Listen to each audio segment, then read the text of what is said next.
6 minutes. That is how long it took an American intelligence analyst sitting inside a signals intercept station in Balad, Iraq, to pick up the radio chatter that told him the target had run. 6 minutes after the rotors of a 160th Special Operations Aviation Regiment MH-60 Black Hawk had beaten the air above a residential district of western Baghdad, the insurgent cell commander the operation had been designed to capture had gathered his phones, his documents, and his armed escort, and walked out through a courtyard wall his spotters had breached 2 days earlier for exactly this contingency. He was gone before the assault force had finished fast roping to the ground. The target was not exceptional in his ability to disappear. What was exceptional was how precisely he had anticipated the timeline. Not the specific night, not the specific target package. The timeline that the noise of an inbound helicopter forced upon any operation that depended on one. A British SAS liaison officer attached to the Joint Special Operations Command fusion cell at Balad had been watching this pattern for the better part of 8 months. He had a piece of paper on his desk. It was not classified. It did not come from a satellite or a drone feed or a billion-dollar intelligence architecture. It was a handwritten list of operations, dates, and outcomes. Target present at time of compromise rate, he had written at the top. For vehicle-borne American approaches, it read somewhere around 62%. For helicopter-inserted approaches into dense urban terrain, the number dropped to 41%. For foot movement approaches, the number his own troop had been compiling in the margins of a different kind of war, it read 78%. He brought that piece of paper to a joint operations briefing in late 2006. He placed it on the table in front of a room of American officers, most of whom outranked him by several grades, and he said something that would echo through American Special Operations doctrine for years afterward. "Your helicopters are too loud." The silence that followed lasted long enough to be uncomfortable. It was broken not by outrage, not by dismissal, but by a question from a senior Delta Force planner who had been running operations in Baghdad for 7 months. How are you getting to 78%? What happened next is the story of how a small group of British soldiers, operating on a fraction of the budget, a fraction of the technology, and with none of the aviation assets that American Special Operations considered the irreducible minimum requirement for a high-value target raid, fundamentally altered the way the most powerful military force in human history thought about the first and most dangerous phase of any direct action operation: getting to the door without the door knowing you are coming. To understand what the SAS brought to Baghdad, you first need to understand what Baghdad was doing to American Special Operations in the middle period of the Iraq War. By 2006, the Joint Special Operations Command under General Stanley McChrystal had built what analysts would later call an industrial-scale counterterrorism machine. The targeting cycle, the process of identifying, locating, and acting against a high-value insurgent, had been compressed from a process measured in weeks down to one measured in hours. At its peak, JSOC was conducting up to 12 raids per night across Iraq. The intelligence architecture feeding those raids was staggering in its sophistication. Predator and Reaper drones circled overhead in continuous orbits. Signals intelligence platforms monitored every electronic emission within operational reach. Fusion cells at Balad employed hundreds of analysts processing data streams that flowed from satellites, intercepted communications, biometric databases, and human intelligence networks simultaneously. The 160th Special Operations Aviation Regiment, known as the Night Stalkers, was the aviation backbone of this machine. They flew modified MH-60K Black Hawk and MH-47G Chinook helicopters equipped with terrain-following radar, forward-looking infrared sensors, and rotor blade acoustic dampening systems that made them quieter than standard military variants. Their pilots trained to standards that no other helicopter unit in the world approached. They could fly nap of the earth at night through weather that grounded conventional aviation. They were, without question, the finest special operations aviation unit on the planet. And in the dense residential districts of Baghdad, Ramadi, Fallujah, and the warren of concrete streets in eastern Anbar province, they were announcing every operation they supported roughly 4 minutes before it arrived. 4 minutes was the number that the signals intelligence analysts had worked out from studying insurgent radio traffic. 4 minutes was the time between a lookout on a rooftop or in a tea shop picking up the sound of an inbound helicopter, making a call on a mobile phone, and that call reaching the individual the helicopter was coming for. 4 minutes was, in the labyrinthine urban architecture of an Iraqi residential district, exactly enough time to disappear. Move to a prepared alternate location, destroy the phone, walk through a connecting courtyard into the next street, become invisible inside a civilian population of millions. The Americans understood this problem. They were not ignoring it. The Night Stalkers had developed approach profiles specifically designed to reduce acoustic signature, low and fast, using terrain masking wherever available. They experimented with modified approach angles, standoff landing zones, circuitous routing that avoided direct overflight of target areas. They attached acoustic absorbers to blade tips. They invested in rotor head designs that produced less low-frequency sound. The engineering was serious, expensive, and partially effective. Partially, because the fundamental physics of a helicopter in a city could not be engineered away to zero. A rotor blade cutting through air produces sound. The larger the rotor disc, the more air it must move, and the more sound it must produce. The MH-60 has a main rotor diameter of 16.5 meters. The MH-47 has 2 sets of rotor blades to manage. You can optimize them. You cannot silence them. Not in a city where the ambient noise after midnight drops to a level where conversation is audible from 50 meters. The British solution was not an engineering solution. It was a doctrinal one. And it had been sitting in the SAS's institutional memory for 30 years before anyone in an American operations center thought to read it carefully. The genesis of the British low-signature insertion doctrine, the approach that the SAS troop was applying so effectively in Baghdad, traced back not to Iraq and not to Afghanistan, but to the streets of Belfast, Londonderry, and the South Armagh border country of Northern Ireland. The Troubles, which had consumed Northern Ireland from 1969 onward, created a problem for British Special Forces that had no precedent in their previous operational history. The enemy was not in a jungle or a desert or a foreign country. The enemy was inside a city where a substantial portion of the civilian population either actively supported them or would report any unusual military movement within minutes. The IRA's intelligence capability in its own operational areas was, by the late 1970s, extraordinary for a non-state actor.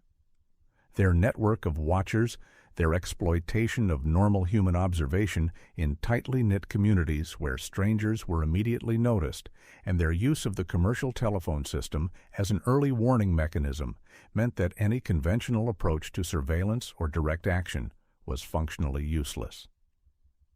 An armored Land Rover turning into a residential street in Andersonstown or Crossmaglen announced itself as thoroughly as an incoming helicopter announced itself in Baghdad.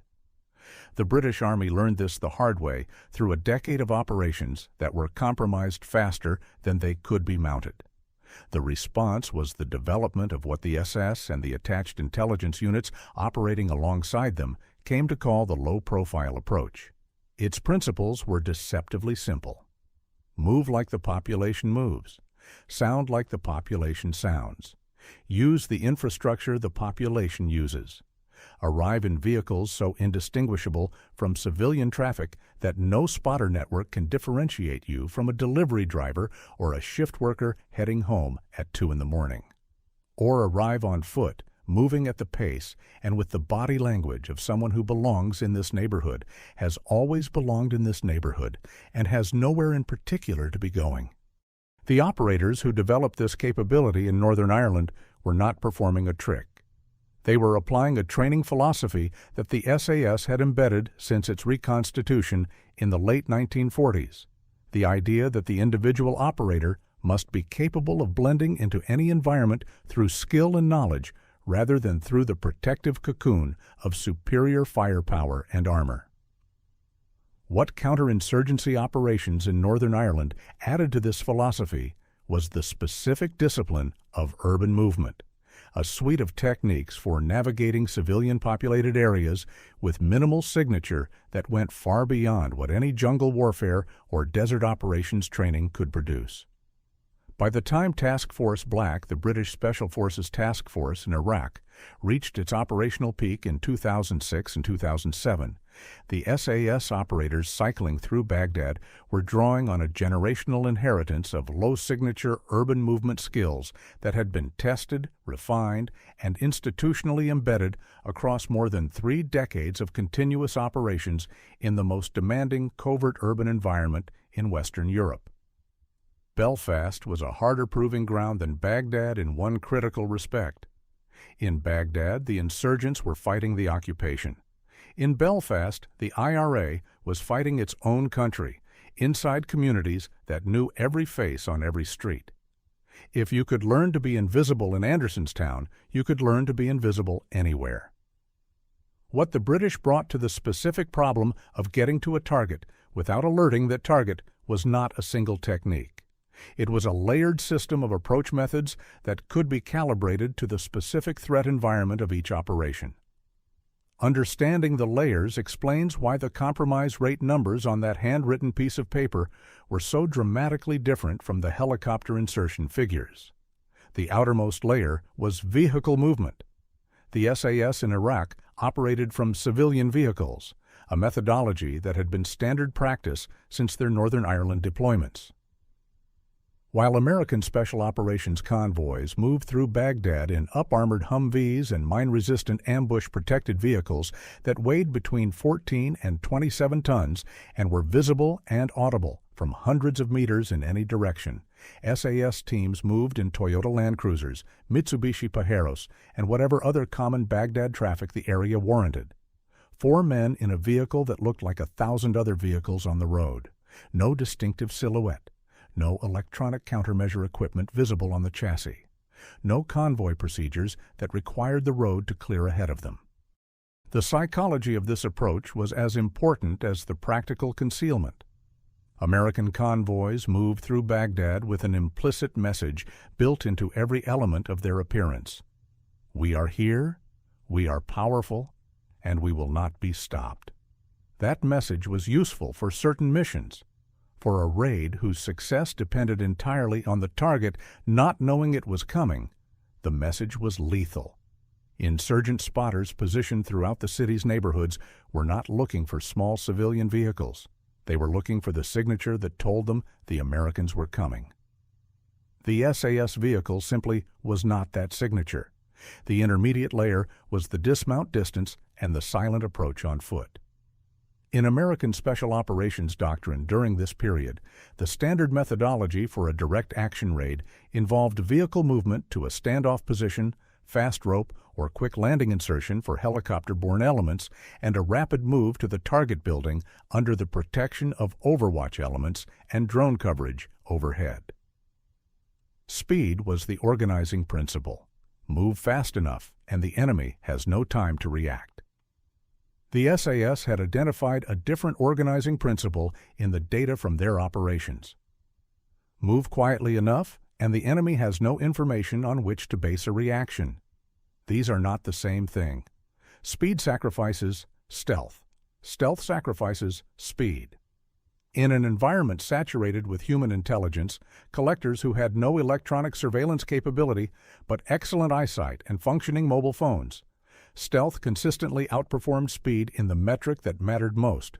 Was the target still there when the entry team reached the door? A typical SAS approach in Baghdad during this period involved parking vehicles between 200 and 400 meters from the target building, depending on the geometry of the streets and the assessed density of enemy observation posts in the area. From that point, the assault element moved on foot. The movement technique used was adapted directly from the Northern Ireland playbook with modifications appropriate to the Iraqi urban environment. Pairs of operators moved through the streets using whatever shadow, dead ground, and natural concealment the urban architecture provided. Timing was adjusted to the rhythms of the neighborhood. If the area had foot traffic at the hour of the operation, operators moved with the same pace and posture as local men walking home. If the area was empty, they used the stillness itself as cover, moving in the gaps between any observed movement.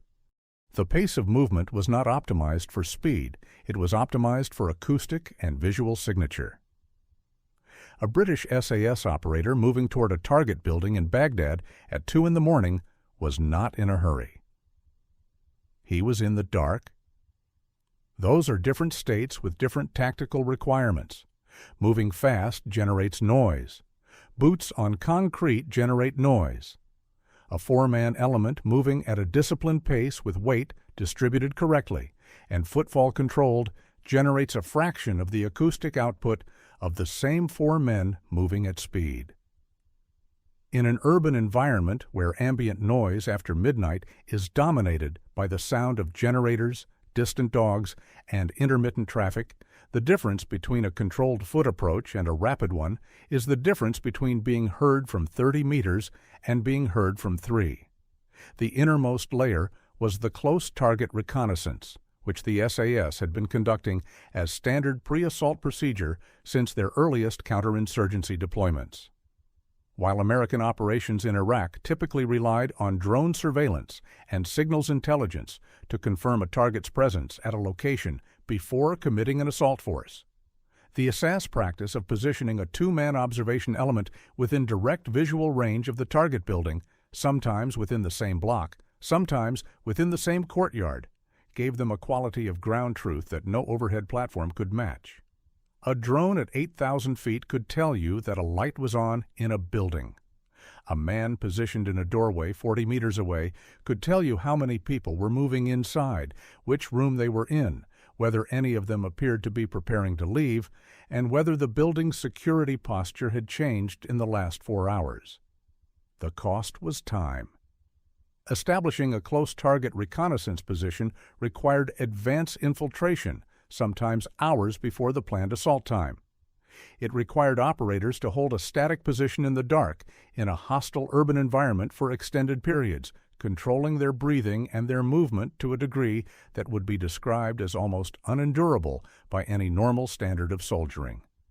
It required them to make continuous judgment calls about whether their position remained undetected, whether the risk profile of the operation had changed, and whether the information they were gathering was worth the exposure their presence created.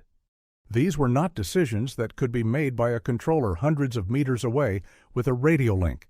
They were decisions that required individual judgment of a quality that only an extremely specific selection and training pipeline could produce at scale. The SAS selection process that produced the operators running these approaches in Baghdad has been described in enough open-source detail to understand why it created a fundamentally different relationship with risk, patience, and individual decision-making than the processes that produced even the finest American special operators.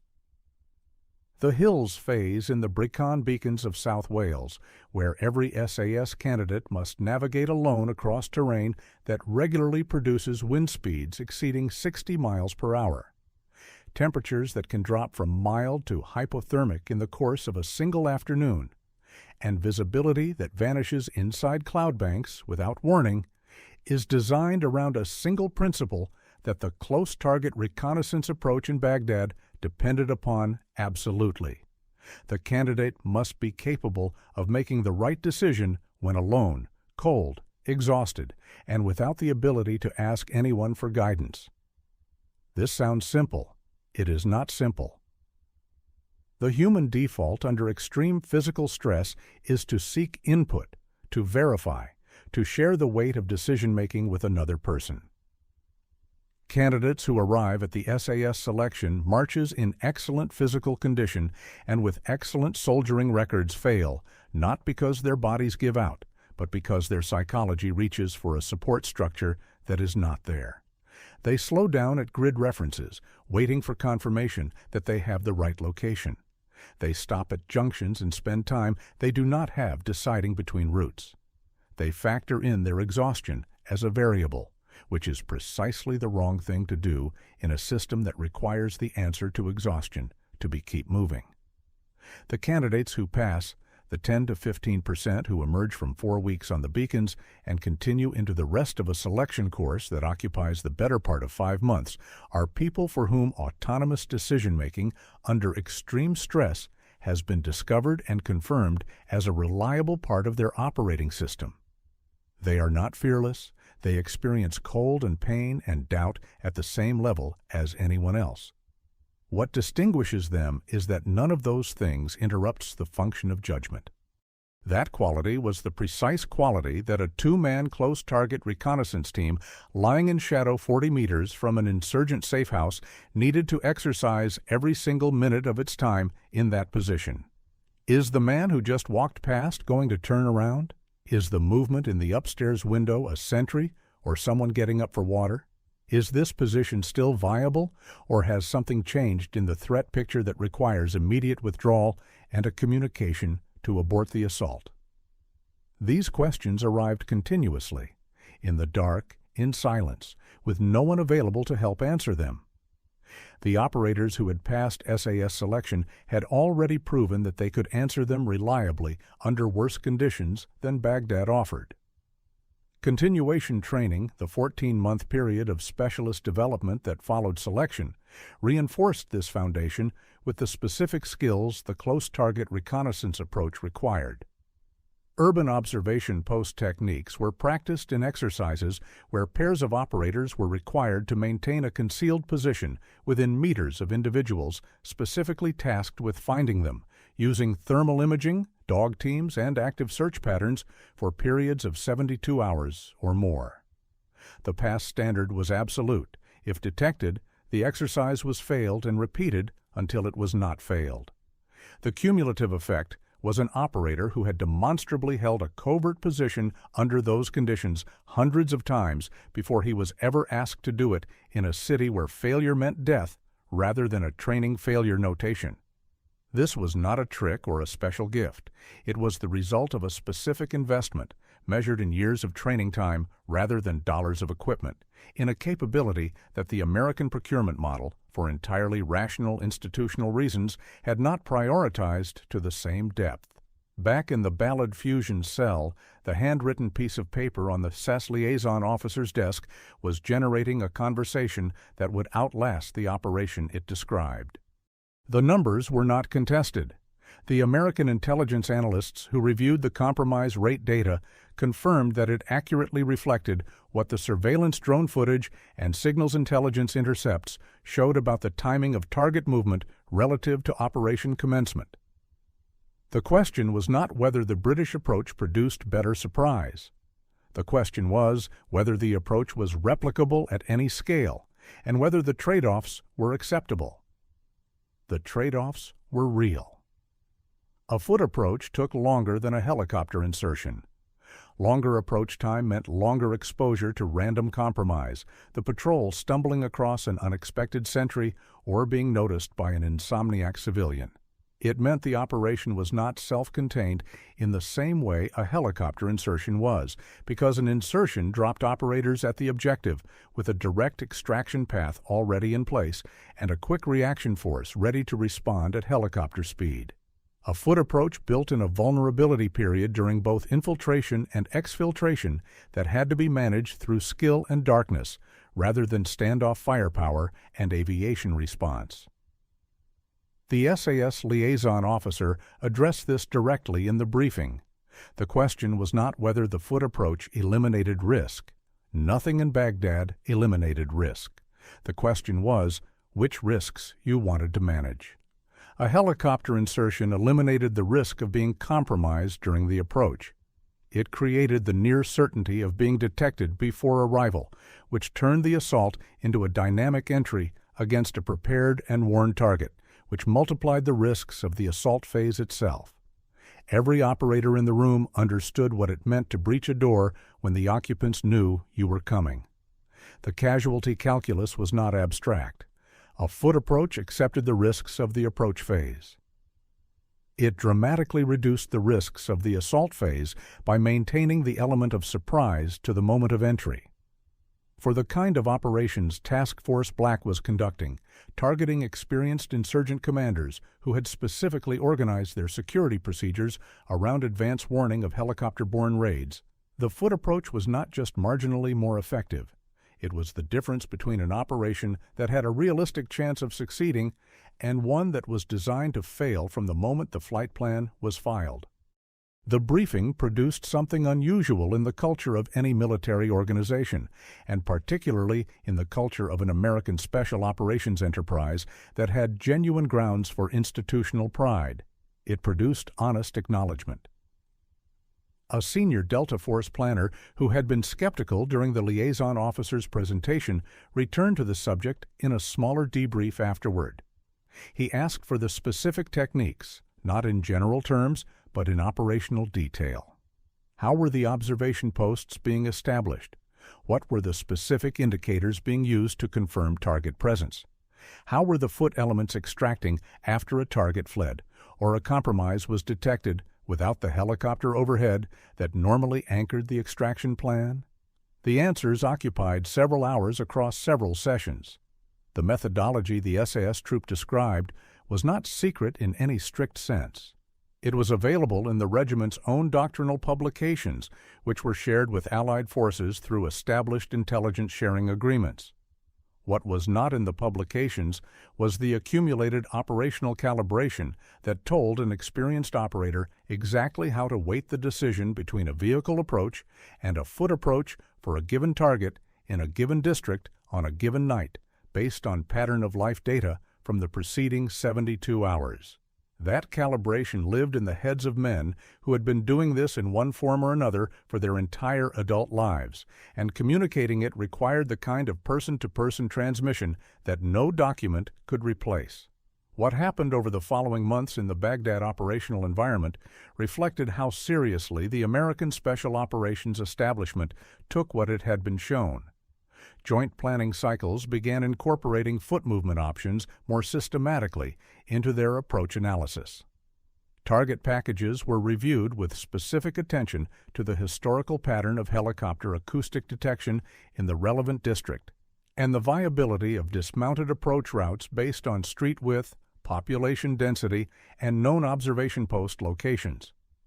Operators from the 75th Ranger Regiment, which provided the cordon and quick reaction forces for JSOC raids, began receiving additional training in what the American Doctrine documents called low-signature movement in urban terrain. McChrystal's own approach to the problem reflected his command philosophy, which was built on the conviction that whatever worked should be identified, named, and replicated as fast as operationally possible.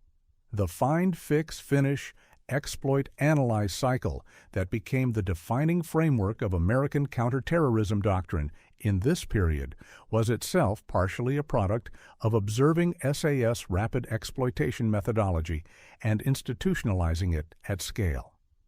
The willingness to apply the same learning posture to the insertion phase was consistent with how McChrystal had approached every other capability gap his force encountered. The changes were not wholesale, and they were not immediate. Institutional doctrine moves at a pace determined by training cycles, equipment procurement, and the inherent conservatism of any military organization that has found an approach that generally works. The 160th SOAR did not stop flying missions. The MH-60s did not disappear from the operations order. What changed was the weight given to the question of whether they were the right tool for a specific operation rather than the default answer to every insertion problem. That shift in default assumption was the legacy of the handwritten piece of paper. "Your helicopters are too loud" was not an insult, and it was not a dismissal of everything the Night Stalkers represented. The Night Stalkers were and remain the finest special operations aviation unit on Earth.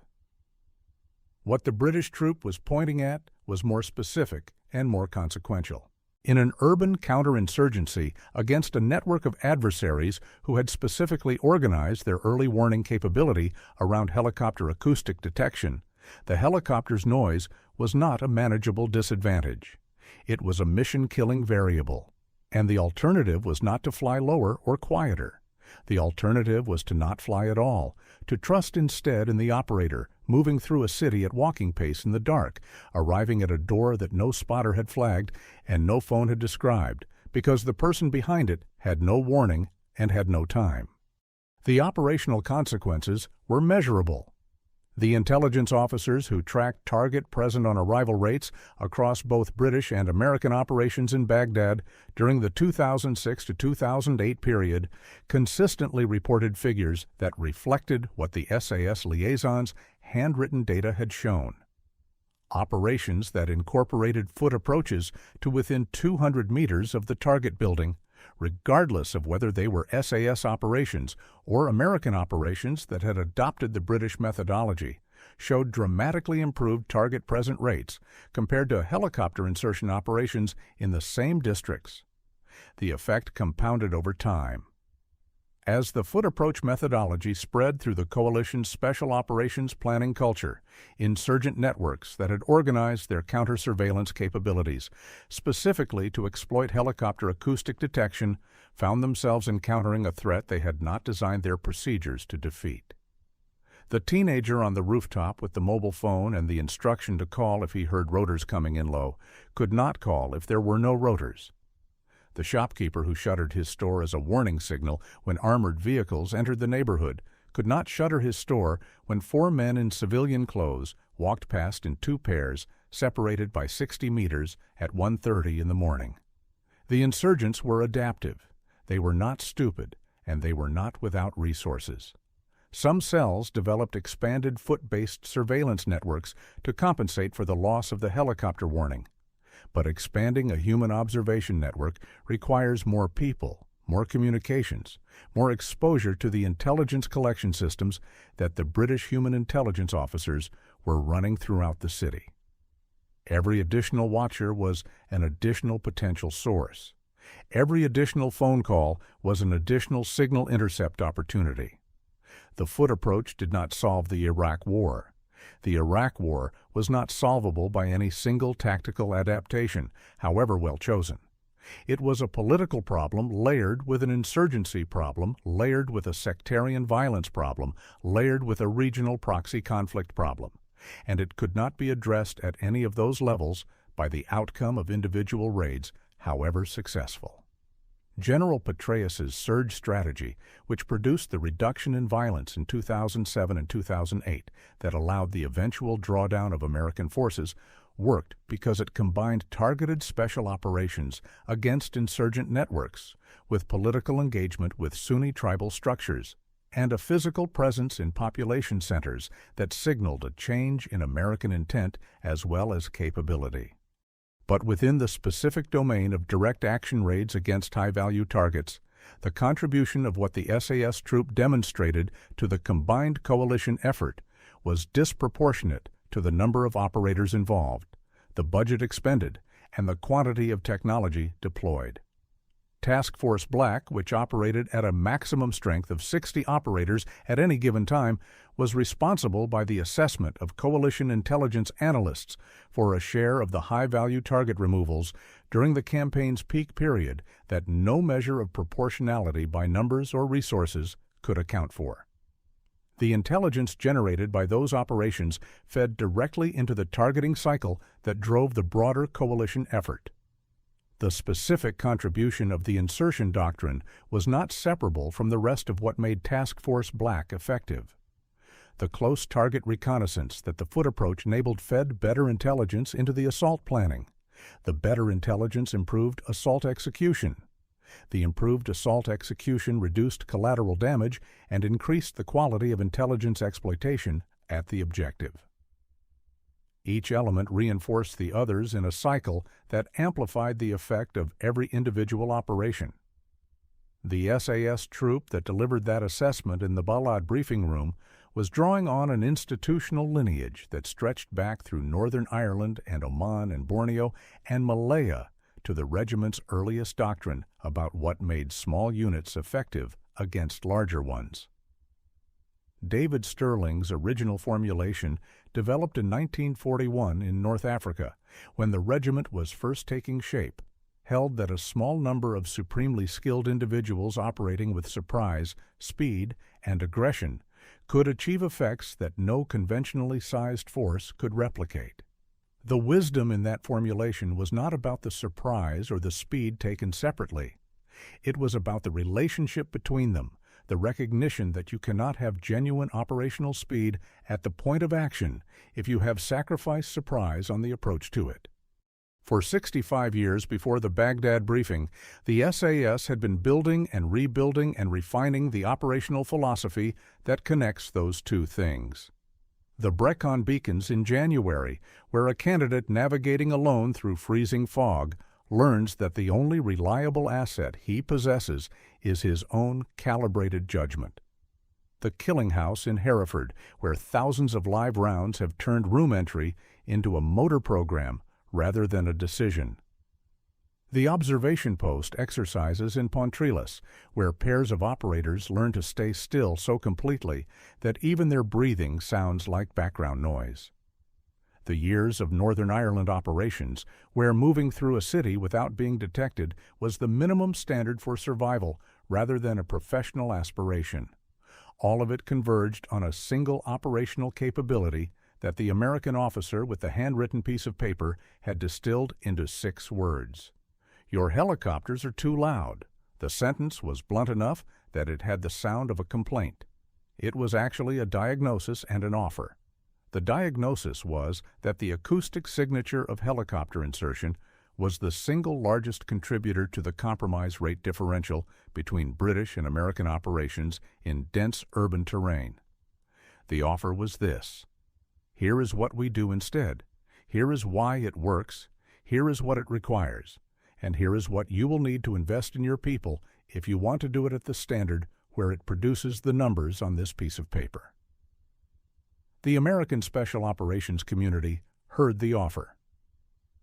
It listened in the way that any professional community listens when it is shown something that works better than what it currently does. Not with wholesale abandonment of its existing doctrine, which would have been as wrong as it was impractical, but with the systematic incorporation of what had been demonstrated into the planning assumptions and training priorities of one of the world's most capable military organizations. That incorporation did not come for free. It required honest acknowledgement from officers and non-commissioned officers of exceptional experience and capability that a force they had regarded as a valued ally and occasionally as an underfunded cousin had, in this specific domain, developed something that they had not developed to the same depth. It required the institutional willingness to learn from a force that carried less weight, flew fewer helicopters, operated with a smaller budget, and produced consistently better numbers in the metric that defined operational success in urban counterterrorism. Neither acknowledgement was comfortable. Both were necessary. And the fact that both were made in briefing rooms and joint planning sessions and after-action debriefs and eventually in doctrinal publications and training syllabuses on both sides of the Atlantic said something significant about the maturity and professionalism of the special operations community that produced them. The SAS troop returned to Hereford at the end of its rotation. The handwritten piece of paper remained at Balad. The numbers on it changed over the following months as American operations began to reflect what had been learned. The compromise rates moved. Not enough, never completely enough, because the problem was physics and geography and human alertness, and those things do not yield fully to any doctrine, however well designed. But enough to be measured, enough to be briefed, enough to be cited in classified assessments as evidence that the investment in people, in the years of training that produced an operator who could walk through a city in the dark without alerting the city to his presence, produced operational returns that no amount of spending on better rotor blade acoustic dampening could match. That was the lesson. Not that helicopters were useless, because they were not. Not that American special operations were inferior, because they were not. The lesson was more precise and more durable than either of those things.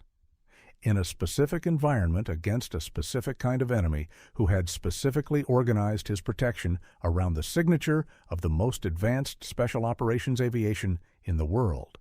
The decisive advantage belonged to the force whose operators had spent years learning to sound like nothing at all. 60 operators, no dedicated aviation fleet, civilian vehicles and dark streets, and the accumulated weight of decades of learning how to disappear.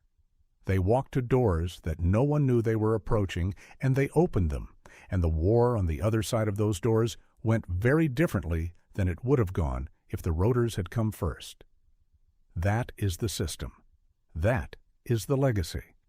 And that is why, in certain rooms in Hereford and Fort Liberty, and the classified annexes of doctrines that still shape how the world's finest soldiers move toward their targets, a handwritten piece of paper with a 78% written at the top still carries the weight of an argument that could not be answered with money or technology, only with the same thing that produced it: patience, skill, and the willingness to walk.